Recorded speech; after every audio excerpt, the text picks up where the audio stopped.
Emma froze when she heard the crying. It wasn't human. It wasn't her baby brother either. This sound was different. Sad. Desperate. Like someone very small was calling for help. The 6-year-old girl pushed her red curls away from her freckled face. She stood perfectly still next to the big pine tree. Her green jacket rustled softly in the Wyoming wind. Around her, the Yellowstone campground was waking up. But Emma only heard that mysterious crying. "Emma! Breakfast!" Her mom called from their blue tent. Emma didn't move. The sound came again. Closer this time. It was coming from behind the restrooms.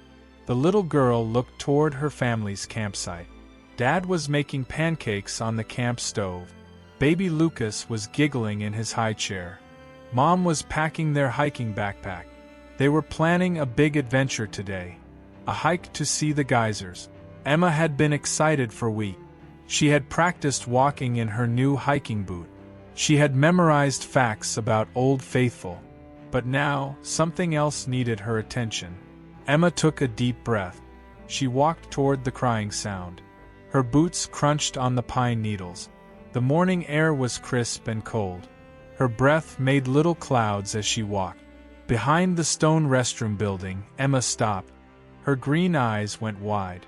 Her mouth fell open in surprise. There, curled up against the cold stone wall, was the tiniest deer she had ever seen. Its fur was golden brown with white spots. Its legs looked too long for its body. And one of those legs was bent in a way that looked wrong. The baby deer looked up at Emma. Its dark eyes were filled with tears. It made that crying sound again. Soft and heartbroken. "Oh no," Emma whispered. "You're hurt." She knelt down slowly. The fawn didn't run away. It just watched her with those big, scared eyes. Emma could see it was shaking. Not just from the cold. From fear too. "Where's your mama?" Emma asked softly. The fawn tried to stand up. It pushed with its 3 good legs. But when it tried to use the hurt leg, it fell back down. It cried out in pain. Emma's heart broke a little. She loved animals more than anything. At home in Colorado, she fed the squirrels in her backyard. She rescued worms from the sidewalk after rain. She had begged her parents for a pet for 2 whole years. And now, here was an animal that really needed help. "It's okay, baby," Emma said in her gentlest voice. "I'm here now." The fawn's ears perked up a little. It stopped crying. It tilted its head and looked at Emma with curiosity. Emma looked around. The campground was getting busier. Other families were starting their day. But no one else had noticed the hurt fawn yet. "Emma Marie Thompson," her dad's voice boomed across the campground. "Breakfast is getting cold." Emma bit her lip. She looked back toward her family. Then she looked at the fawn again. It was so small, so scared, so alone. "I can't just leave you here," she whispered. The fawn made a soft sound, almost like it understood. Emma stood up carefully. "I'll be right back," she promised. "Don't go anywhere." The fawn watched her walk away. Even though it couldn't go anywhere with its hurt leg, Emma ran back to their campsite. Her family was sitting around the picnic table. Dad had made a stack of blueberry pancakes. Mom was pouring orange juice. Baby Lucas was wearing more syrup than he was eating. "There you are," Mom said. "We were starting to worry." "Mom," Emma said, out of breath from running. "Dad, I found something." "What kind of something?" Dad asked, cutting his pancakes. "A baby deer. It's hurt. It can't walk." Mom and Dad looked at each other. Emma recognized that look. It was their grown-up decision look. "Honey," Mom said gently, "wild animals are best left alone. The mama deer is probably nearby." "But it's been crying for a long time," Emma insisted. "And its leg is hurt really bad." Dad wiped his mouth with a napkin.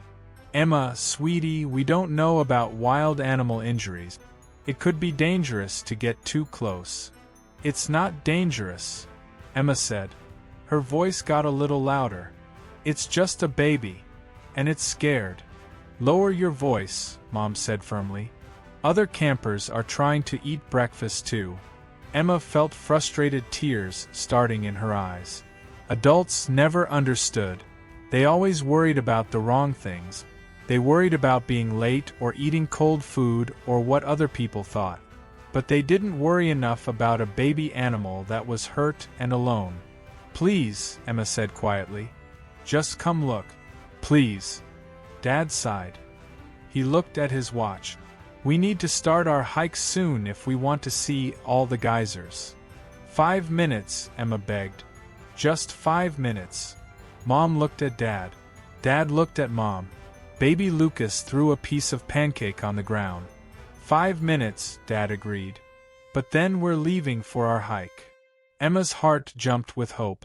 Thank you. She grabbed Dad's hand and pulled him toward the restrooms. Mom followed, carrying Lucas on her hip. Behind the stone building, the Fawn was exactly where Emma had left it. It was still shivering against the wall, still looking lost and afraid. Oh my, Mom breathed when she saw it. Dad knelt down for a closer look. It's definitely injured, he said. That back leg is either broken or badly sprained. See, Emma said. I told you it needed help. The Fawn looked at all the new people.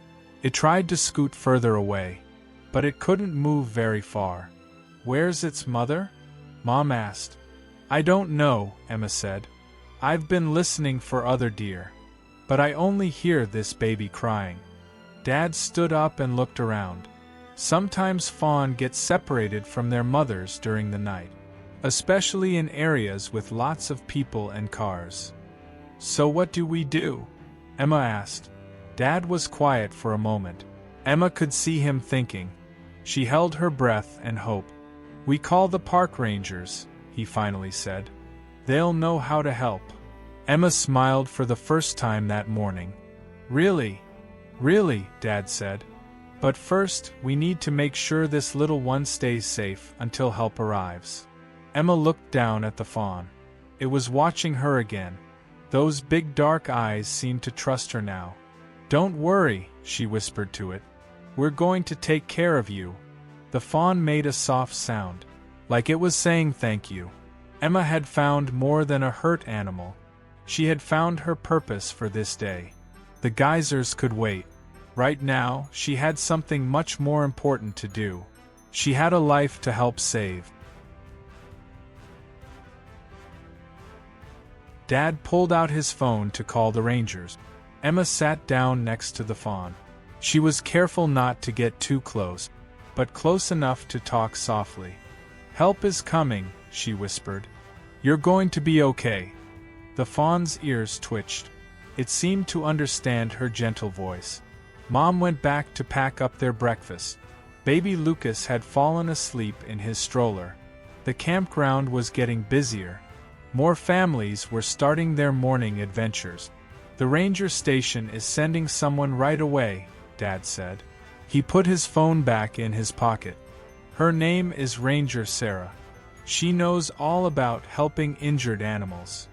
Emma felt a little better, but she was still worried. The fawn looked so small and helpless. What if its mama never came back?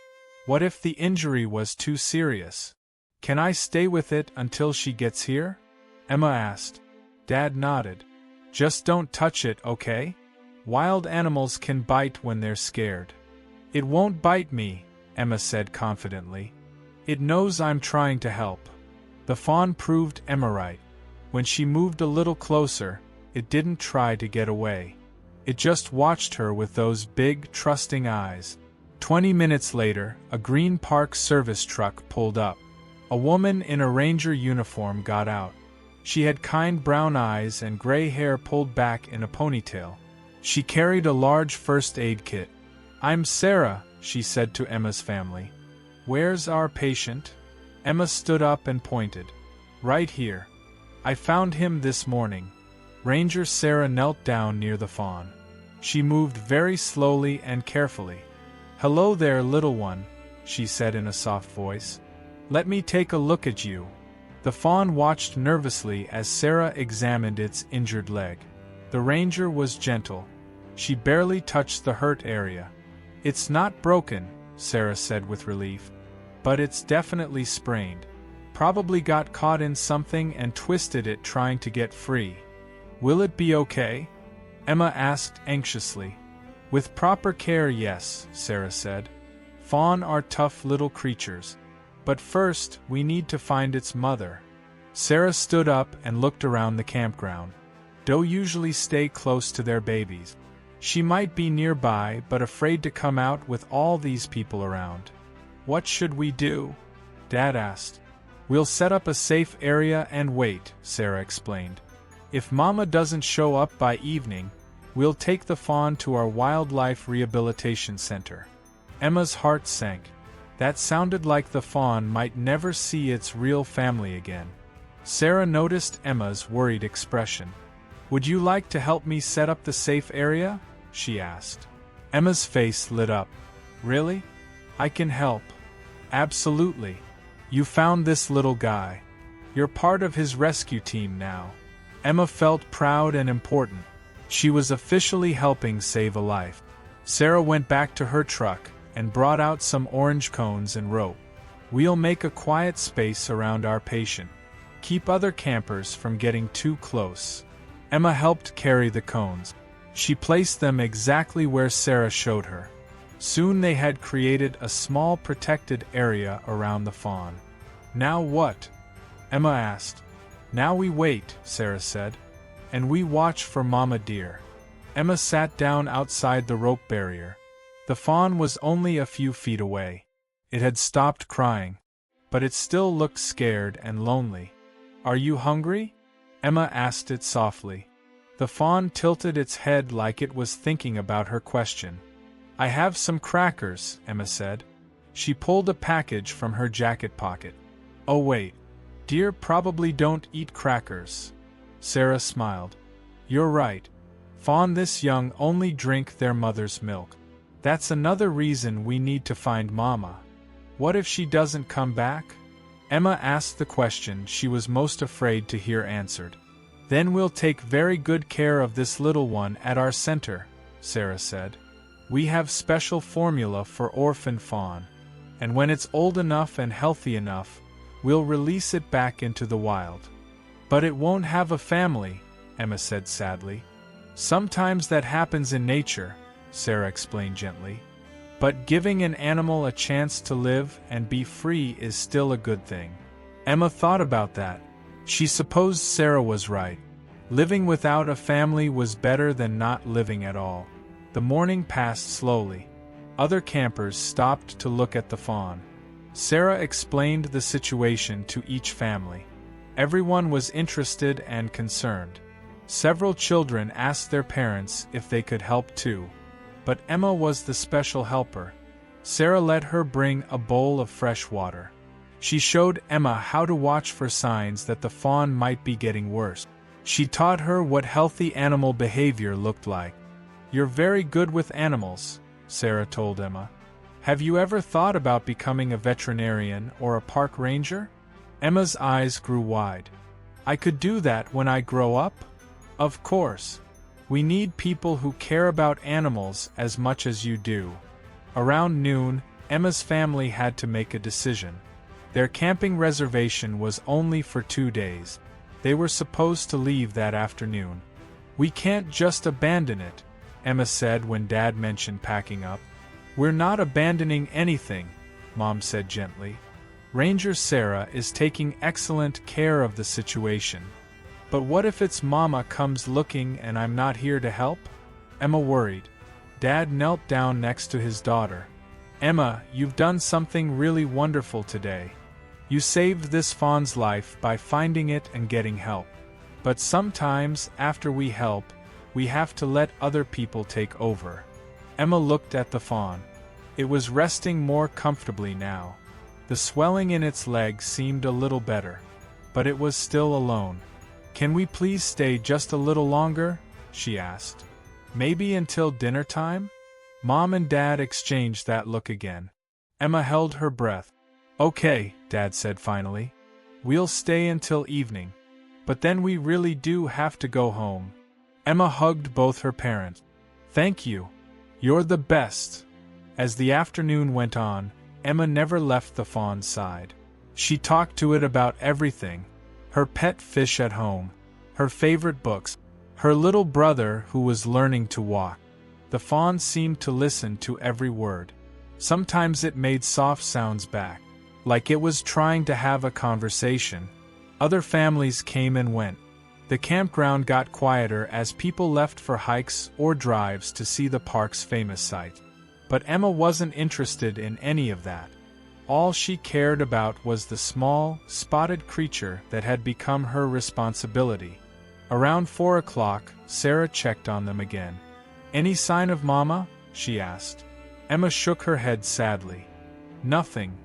"Well, let's give her a few more hours," Sarah said. "Sometimes doe wait until late in the day to move around."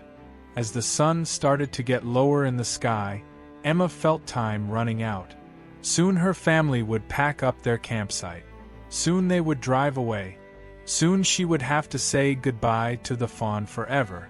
She leaned closer to the rope barrier. "I wish I could take you home with me," she whispered. "I would take such good care of you." The fawn looked directly into her eyes. For a moment, Emma felt like they understood each other perfectly, like they were saying goodbye without words. Then something rustled in the trees behind the restroom building. Emma's head snapped up. Her heart started beating faster. "Sarah," she called out. "I heard something." The rustling came again. Closer this time. Emma stared at the tree line, hoping, praying, wishing with all her might. A branch moved, then another. Something big was moving through the forest, something that might change everything. Emma held her breath as the rustling got louder. Sarah hurried over with her binoculars. Dad stepped closer to Emma. Even baby Lucas seemed to sense something important was happening. The bushes parted. A beautiful doe stepped into the clearing. Her coat was the same golden brown as the fawn's. Her ears were alert and her nose twitched as she sniffed the air. "Mama!" Emma whispered excitedly. The doe's head turned toward the sound. She saw all the people. She saw the orange cones and rope. Her body tensed like she might run away. But then she heard something that made her freeze. Her baby called out to her. A soft, desperate sound that only a mother could understand. The doe's eyes found her fawn. Even from across the clearing, Emma could see the relief and love in those dark eyes. "Stay very still, everyone," Sarah whispered. "Let her decide what to do." The doe took one careful step forward, then another. She was testing whether it was safe, whether these humans would hurt her or her baby. Emma wanted to shout with joy. She wanted to jump up and down, but she forced herself to sit perfectly still. This was the most important moment of the whole day. The fawn saw its mother and tried to stand. It struggled with its hurt leg but managed to get up on 3 legs. It called out again, louder this time. The doe made a decision. Love was stronger than fear. She walked steadily toward her baby, ignoring all the watching humans. When she reached the rope barrier, she stopped. She looked directly at Emma. For a long moment, the little girl and the mother deer stared at each other. Emma felt like the doe was saying thank you. Thank you for watching over my baby. Thank you for keeping him safe. Thank you for caring. You're welcome, Emma whispered, so softly only the doe could hear. The doe stepped carefully over the rope. She nuzzled her fawn gently. The baby pressed against her side, finally safe and comforted. Sarah moved slowly to examine the reunion. "This is perfect," she said quietly. "Mama can support the fawn's weight while the injury heals. Nature is the best medicine." The doe licked her baby's fur. She checked every inch of it, making sure it was truly okay. The fawn leaned into her warmth and made contented sounds. Emma felt tears of happiness running down her cheeks. This was better than any geyser or waterfall or mountain view. This was a real miracle happening right in front of her. What happens now? Dad asked Sarah. Now they go back to the forest, Sarah explained. Mama will find a quiet place for them to rest. In a few days, when the swelling goes down, the little one will be running around like nothing happened. Will we ever see them again? Emma asked. Sarah smiled. You might. Deer often return to places where they felt safe. If you come back to Yellowstone someday, you might spot a young deer with a small scar on its back leg. And you'll know it's your friend. Emma liked that idea. She imagined coming back when she was older, maybe bringing her own children someday, and seeing a grown-up deer that she had helped save when it was just a baby. The doe seemed ready to leave. She nudged her fawn gently. The baby took a tentative step. Its hurt leg was still weak, but it could put some weight on it now. Slowly, carefully, the mother and baby walked toward the tree line. The fawn leaned against its mother's side for support. Every few steps, they paused to rest. Emma stood up and followed them to the edge of the safe area.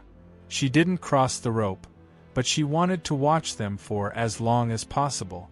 Just before they disappeared into the forest, the fawn turned back. It looked directly at Emma one last time. Its dark eyes seemed to sparkle with gratitude. Emma raised her hand in a small wave. "Goodbye," she whispered. "Be safe." The fawn made one soft sound. Then it and its mother vanished into the green shadows of the trees. Emma stood there for a long time, staring at the spot where they had disappeared. Her heart felt full and empty at the same time. Full of joy that the fawn was safe. Empty because she would miss it. "You did something really special today," Sarah said, putting a gentle hand on Emma's shoulder. "That fawn might not have survived without you." "I didn't do much," Emma said modestly. "I just found it." "You did more than that," Sarah insisted. "You cared enough to get help. You stayed with it all day so it wouldn't be alone. You showed it that humans can be kind. That's a lot for one little girl to do." Emma felt proud, but also thoughtful. "Will there be other animals that need help?" "Always," Sarah said. "That's why we need people like you. People who notice when something is wrong. People who care enough to act." Dad started taking down the orange cones. Mom folded up the rope. The special rescue area was being put away. But Emma would never forget what had happened in this spot. As her family packed up their campsite, Emma kept looking toward the forest. She hoped the fawn and its mother had found a good place to rest. She hoped the injury would heal quickly. She hoped they would have many happy years together in the wild. "Ready to go home?" Mom asked, loading the last bag into their car. Emma took one final look around the campground. It looked different now. Not just like a place where families went camping. It looked like a place where important things happened. Where small acts of kindness could change everything. "Ready," Emma said. As they drove away from Yellowstone, Emma pressed her face against the car window. She watched the forest roll by and wondered about all the animals living in those trees. Were any of them hurt or scared or lost? She hoped not. But if they were, she hoped someone would find them. Someone who cared enough to help. "What was your favorite part of our trip?" Dad asked from the front seat. Emma thought about the geysers they had planned to see. The waterfalls they had missed. The hiking trails they never walked. "Today," she said simply. "Everything about today." Mom turned around and smiled. "Even though we didn't see Old Faithful?" "I saw something better," Emma said. "I saw a mama and baby find each other again." Baby Lucas babbled something that sounded like agreement. The whole family laughed. As the miles passed, Emma started planning. When she got home, she would learn everything she could about helping animals. She would read books about wildlife rescue. Maybe she would volunteer at the animal shelter. Maybe she would study to become a veterinarian or a park ranger, just like Sarah suggested. She had found her calling in that quiet moment behind the restroom building. when she heard a small, scared creature calling for help and decided to answer. The highway stretched out ahead of them, leading home. But Emma's real journey was just beginning. She was going to spend her life making sure no animal ever had to face their troubles alone. And somewhere in the forests of Yellowstone, a young deer was learning to run again, carrying with it the memory of a little girl with red curls and a heart full of love.